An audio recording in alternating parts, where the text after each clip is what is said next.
नमस्कार साथियों, संस्कार अकादमी के YouTube चैनल संस्कार स्टडीज में एक बार फिर से आपका स्वागत है। पिछली क्लास में अपन बात करे थे हल संधि के बारे में।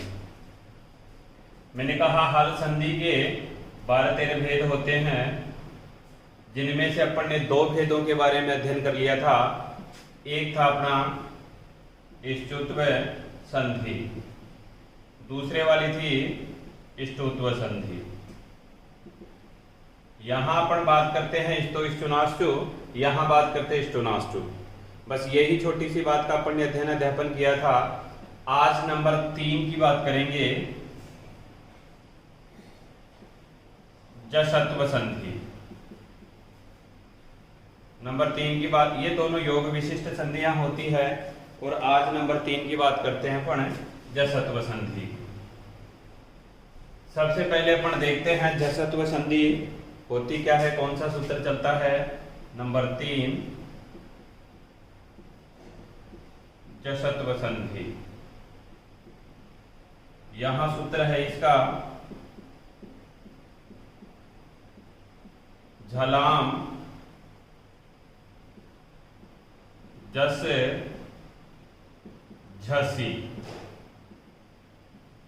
ध्यान रखना ये झ है, झलाम जस झसी। यही बात आपको समझना है कि यह सूत्र कहता क्या है। सारी चीजें इसी में है। झलाम झल को, जस जस होवे, झसी झस परे रहते। झल को जस होवे झस परे रहते, 3 बातें हैं यहां, और वो तीनों ही बातें आपको समझनी है। एक तो है यहां झल, एक है यहां जस, और एक है यहां झस। अब आप लोगों के सामने है ये सारी बातें। सबसे पहले झल की बात करता हूं मैं। तो एक चीज का ध्यान रखना है, जब भी मैं इन प्रत्याहारों की बात करूं, जैसे जस प्रत्याहार, झस प्रत्याहार, झल प्रत्याहार, तो मैंने पहले भी कहा था कि माहेश्वरी सूत्र आना जरूरी है। माहेश्वरी सूत्रों में यहाँ सूत्र में झल लिखा है, तो जैसे लेकर के लय पर्यंत तक के वर्ण आने चाहिए। अब इसमें कहा गया है, बताता हूं आपको, झल किसे कहते हैं। प्रत्येक वर्ग का प्रथम, द्वितीय, तृतीय, चतुर्थ वर्ण। प्रत्येक वर्ग का प्रथम, द्वितीय, तृतीय और चतुर्थ वर्ण तथा स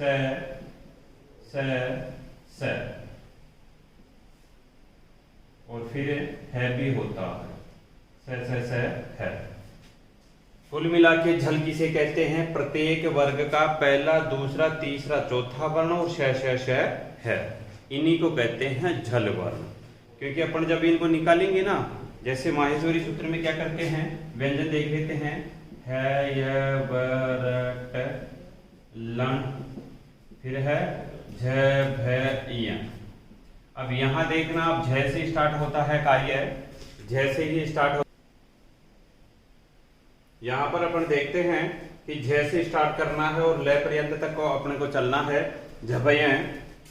फिर यहां होता है घ ढ ध स। अब आप खुद ही देख लीजिए कि यहाँ चौथा वर्ण है, फिर तीसरा आएगा, फिर दूसरा आएगा, फिर पहला आएगा, और फिर उसके बाद में श है, और फिर है आता है। बस यही चीज आप लोगों को देखना है कि करना क्या है अपने को। झ से लेकर के लय पर्यंत तक के वर्ण कहाँ होने चाहिए, प्लस से पहले। यहाँ क्या होना चाहिए, झल। ये प्लस से पहले होता है झल। फिर कह रहा है झल को क्या हो जाए, जस हो जाए। अब जस क्या होता है वो भी सुनो। प्रत्येक वर्ग का तीसरा वर्ण, प्रत्येक वर्ग का तीसरा वर्ण। ध्यान रखना, ऐसे बोलते हैं ना, ज ब ग ड द, जब गढ़ 10, जैसे लेकर के स तक के, और ये हो गए प्रत्येक वर्ग के तीसरे वर्ण। ठीक है। फिर ये कह रहा झस से। झस का मतलब होता है तीसरा और चौथा, तीसरा और चौथा वर्ण परे रहते। दोबारा समझो इस चीज को एक बार, थोड़ा सा टिपिकल है, एक बार दिमाग में जाना चाहिए। ये कह रहा झलाम जस झसी, झल को जस होवे झस परे रहते। यहाँ झल का मतलब प्रत्येक वर्ग का 1 2 3 4 श है होता है। फिर मैंने कहा जस का मतलब प्रत्येक वर्ग का तीसरा वर्ण होता है। इस झल को तीसरा करना है। अब जैसे मान लो जय करे, बै करे, गे करे, डे करे, दे करे, करना कौन सा है? तो यहां पर मान लो कै वर्ग का है तो कै वर्ग वाला करना है। मान लो चय वर्ग का है तो चय वर्ग वाला, प्लस में जो झल है अगर जिस वर्ग का होगा उसी का जस होगा, ध्यान रखना। यहां 1 2 3 4 किसी भी वर्ग का इनमें से कोई सा भी वर्ण हो तो उसी वर्ग का कौन सा करना है? तीसरे वाला वर्ण करना है। ठीक है। अब ये कह रहा है झस, झस कह रहा है कि तीसरा और चौथा पर में रहते। तो सीधी सीधी परिभाषा क्या बनाएंगे अपन? झल को जस होवे और फिर झस परे रहते। बस इतनी सी बात है और कुछ नहीं है। उदाहरण भी और बेटर तरीके से समझ में आ जाएगा, ऐसी कोई बात नहीं है। जैसे मान लो दघ प्लस ध। अब सोचो यहां क्या है? द और ये जो बोलते हैं घड़ी, दघ प्लस ध है। शर्त क्या देखनी है कि पहले तो झल होना चाहिए, प्लस के पहले तो, और प्लस के बाद में झस होना चाहिए। जस नहीं, झस, ये वाला झस। मैंने कहा तीसरा चौथा, तो ये कै ख ग घ तै थ द ध कौन सा है? चौथा वर्ण है। यहाँ कौन सा होना चाहिए? यहाँ 1 2 3 4 या फिर स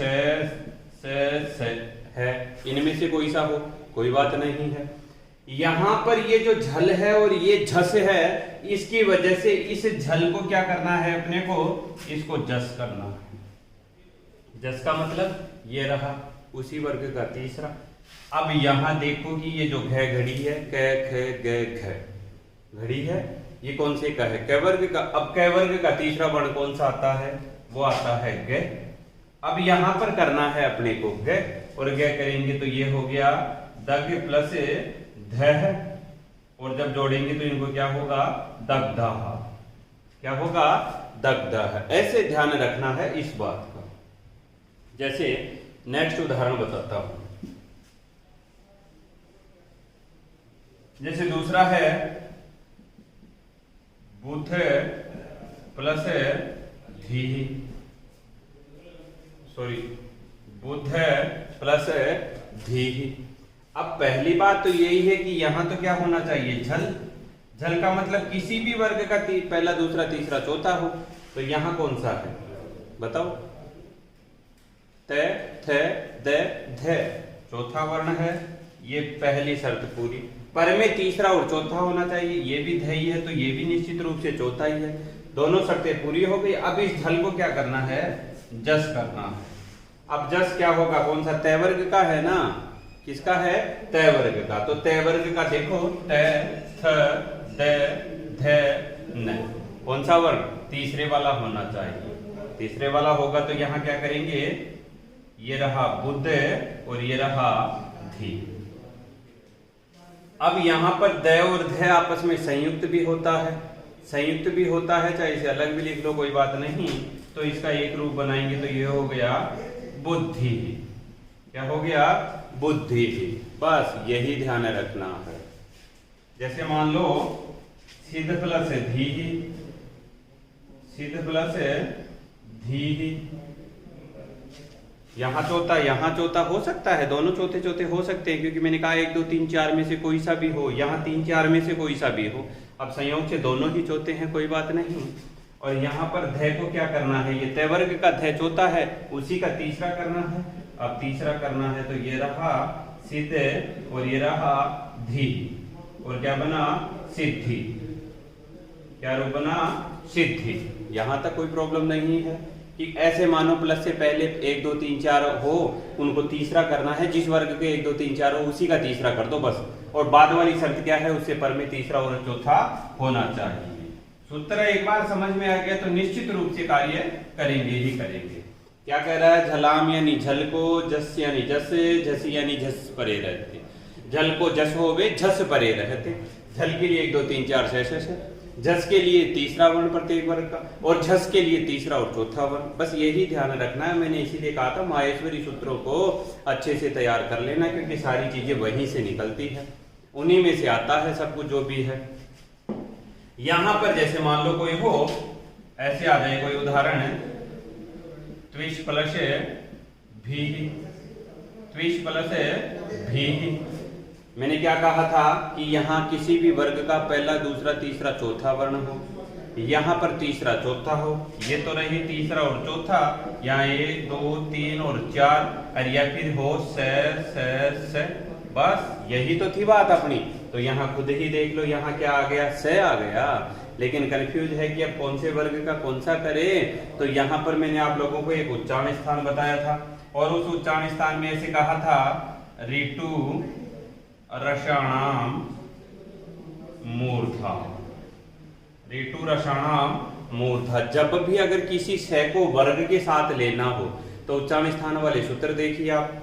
ये ऋतु रसाणाम क्या है, ये शय कौन से वर्ग के साथ, ट वर्ग के साथ है। ये वाला से ट वर्ग, दूसरे वाला होता तो दूसरे वर्ग के साथ हो जाता। ये से है और ट वर्ग के है, तो निश्चित रूप से यहाँ इस से की जगह क्या करना है, ट वर्ग का तीसरा वर्ण करना है। कौन सा, ट वर्ग का। और ट वर्ग का तीसरा करेंगे तो क्या होगा, ये तो ट्विड हो गया, ट ठ ड, और ये हो गया भी,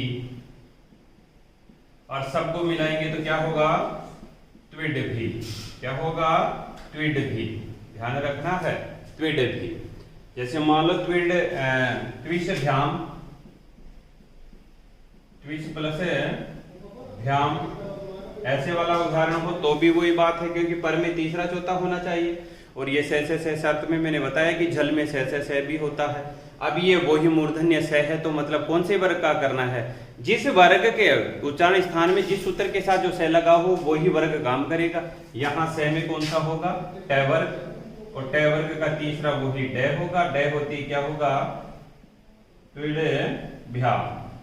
क्या रूप बनेगा, ट्विड भ्याम। ये थोड़ा सा इंपॉर्टेंट उदाहरण है, ध्यान रखना, थोड़ा सा इंपॉर्टेंट उदाहरण है। बस ये वाली चीजें यहाँ ध्यान रखनी है कि सूत्र का झलाम जस जसी। इसमें एक सूत्र और चलता है, एक दूसरे वाला सूत्र और चलता है, जिसमें थोड़ी सी शर्त बदल जाती है, बाकी संधि तो वही रहती है, जसत्व संधि। वहां से मोस्टली प्रश्न बनता ही बनता है। आज तक के जो भी एग्जाम हुए हैं उनमें निश्चित रूप से वहां से प्रश्न बना ही बना है उस वाले सूत्र का। क्या नाम है सूत्र नंबर 2 का, झलाम जशोअंते, झलाम जशोअंते। यहां से निश्चित रूप से सूत्र बनता है। इसमें भी वही 3 चीजें हैं, लेकिन प्रवर्ती शर्त बदल गई है। सबसे पहले झल है, दूसरे नंबर पे जस है। अब यहां तो आप लोगों को बताइए कि झल की जब भी मैं बात करूं तो आपको याद आना चाहिए 1 2 3 4 से है। ये वाली चीजें आपको याद आनी चाहिए तुरंत, भाई ये होता है झल, अर्थात प्लस से पहले तो इनमें से कोई सा होगा, किसी भी वर्ग का हो सकता है। फिर उसके बाद में जस की बात करी तो किसी भी वर्ग का, किसी भी वर्ग का तीसरा वर्ण, किसी भी वर्ग का तीसरा वर्ण मतलब 5 वर्ग है तो ज ब ग ड द, बस यही होते, इनमें होगा। 5 वर्ग होते हैं, मान लो च वर्ग है तो ज हुआ, प वर्ग है तो ब हुआ, क वर्ग हो तो ये हुआ, ट वर्ग हुआ तो ये हुआ, त वर्ग हुआ तो ये वाला हुआ। बस यही तो चीज ध्यान रखनी है। अब पर में क्या होना चाहिए, पर में कह रहा है मतलब प्लस के बाद में, पर में या तो कोई सा हो 3 4 5 वर्ण, क्या हो 3 4 5 वर्ण पर में हो, या फिर है या वरल हो, क्या हो है य व र ल, ये पर में हो। अरे या फिर स्वर पर में हो, स्वर पर में हो। यहां से प्रश्न बनता है, निश्चित रूप से कह रहा हूं बार बार, रीड लेवल में बनता है, सेकंड ग्रेड में बनता है और फर्स्ट ग्रेड में तो बनता ही बनता है। क्या कह रहा हूं कि प्लस के बाद में, इसके प्लस के बाद में तीसरा चौथा पांचवा वर्ण, उसमें क्या रखा था पहले वाले सूत्र में तीसरा चौथा ही था। यहां कह रहा तीसरा चौथा पांचवा हो, है या वरल हो, और या फिर कोई स्वर पर में होना चाहिए। पूर्व में तो झल ही होना चाहिए, पर में ये होना चाहिए, तब जाकर के झल को क्या होगा, जस होगा। जैसे देख लेते हैं एक बार, ऐसे है जगत प्लस ईशा, जगत प्लस ईशा है। पहली शर्त क्या थी, झल होना चाहिए। झल में 1 2 3 4 होता है ना, तो ये तय वर्ग का पहला ही है। अब फिर पर में अगर अपन तीसरा चौथा ढूंढे तो उसके लिए इसने क्या कहा कि स्वर भी हो सकता है। इस सूत्र में कह रहा है, उस वाले में नहीं, इस सूत्र में कह रहा है कि स्वर भी पर में हो सकता है, और ये ई क्या है, स्वर है। ऐसी कंडीशन में इस तय को क्या करना है, जस करना है। और तय का तीसरा कौन सा होता है बताओ, तय है द। तो ये रहा जगद प्लस ईशा, और क्या बनेगा, जगदीशा। क्या बनेगा, जगदीशा। फिर दूसरे वाला जैसे उदाहरण देते हैं, दिक प्लस अंबरा, दिक प्लस अंबरा। अब एक चीज ध्यान रखना है, शर्त जो संधि की होती है वो शर्त समझना जरूरी है। यहाँ पर 1 2 3 4 में क्या है, एक ही पहला ही तो है कै वर्ग का। यहाँ स्वर है तो निश्चित रूप से इसको जस करना है, और जस क्या होगा, इसी वर्ग का तीसरा। अब तीसरा होगा तो ये रहा कै खे ग, दिखे, और ये अंबरा। अब इस ए को मिलाएंगे, आधा था ना गे, तो इसमें मिलाएंगे तो क्या होगा, दिगंबरा। क्या होगा, दिगंबरा है। ध्यान रखना है इस चीज का, क्या बना, दिगंबरा। दूसरी ओर बताता हूं, उदाहरण से समझो थोड़ा सा। जैसे मान लो सट प्लस आनन है, सट प्लस आनन है, आनन है। यहां क्या करना है, पहला मतलब झल है, यहाँ क्या है, स्वर पर में है, तो स्वर पर में है तो कौन सा सूत्र लगेगा, झलाम जशोवंते। तीसरा चौथा पर में होता तो कौन सा सूत्र लगता, तीसरा चौथा पर में होता तो झलाम जस जसी लगता, और यहाँ कौन सा लगेगा, झलाम जशोवंते। ठीक है, झलाम जशोवंते। अब यहाँ पर क्या करना है, इस झल को जस करना है, मतलब टै वर्ग का तीसरा वर्ण करना है। तीसरा करेंगे तो टै ठै डै, तो सडे, और ये हो गया आनना, और ये क्या होगा, षडानना। क्या होगा, षडानना। ध्यान रखना है इसका। जैसे मान लो शुभ प्लस अंतः, शुभ प्लस अंतः, यहाँ पै है, सीधा सीधा कर दो, तीसरा पै है पै, और बै होते ही बै पूरा हो जाएगा इस ऐसे, और क्या रूप बनेगा, शुभंतः। क्या रूप बनेगा, शुभंतः। जैसे तद प्लस रूपम, इंपोर्टेंट उदाहरण है, ध्यान रख, तद प्लस रूपम, तद प्लस रूपम। अब एक चीज ध्यान रखना है आपको, यहाँ रू बड़ा है, यहाँ द है। अब यहाँ पहली बात तो ये देखो कि ये झल है कि नहीं है, और शर्त में मैंने रखा था कि कोई स्वर हो, तीसरा चौथा पांचवा हो, या फिर है य बर ल हो। ये भी तो हो सकता है या बरल हो, स्वर हो, तीसरा चौथा पांचवा हो, कोई सा भी एक वर्ण हो सकता है। अब यहाँ पर तय वर्ग है, इसका करना कौन सा है, तीसरा करना है। तय थे तय ऑलरेडी तीसरा है ही, कोई बात नहीं, तो नहीं बदलेंगे अपन। अब नहीं बदलेंगे तो यहाँ ध्यान रखना है, क्या रखना है, ये तद और ये रूपम। यहाँ द और रे दोनों संयुक्त होते हैं, द और रे दोनों, रे में ही तो ऊ की मात्रा है तो रू बना है, तो यहाँ द और रे संयुक्त होंगे तो क्या होगा, तद्र। और बड़े ऊ की मात्रा है तो क्या होगा, तद्रुपम। क्या बन जाएगा, तद्रुपम। ऐसे वाला बनेगा, इंपॉर्टेंट उदाहरण है, थोड़ा सा ध्यान रखना। ये कैसे बदला है, क्योंकि यहाँ द और रे दोनों संयुक्त हो जाते हैं, द और रे दोनों द्रय बन जाता है ना ये वाला, और द्रय बनते ही ऊ की मात्रा लगाएंगे तो क्या होगा, तद्रुपम। ठीक है। जैसे मान लो वाक्दान, वाक प्लस दानम। अब यहाँ एक चीज ध्यान रखना है, सूत्र कौन सा लगेगा, झलाम जशोवंते में पढ़ा रहा हूं ये वाली बात। यहाँ वाक पहला है, यहाँ मैंने कहा तीसरा चौथा पांचवा कोई सा भी हो सकता है, तो ये कौन सा है, तीसरा है, तो निश्चित रूप से शर्त अपनी पूरी होगी। अब इस कै को क्या करना है, जस करना है, और जस कै का जस क्या होता है, ग होता है, तो ये वाक प्लस दानम, और कुल मिलाकर के बना वागदान। क्या बना, वागदान। जैसे मान लो वाक प्लस ईश्वरी, जैसे मान लो वाक प्लस ईश्वरी, ये शर्त तो बताई थी कि पर में क्या होना चाहिए, स्वर भी हो सकता है, 3 4 5 भी हो सकता है, या वरल भी हो सकता है।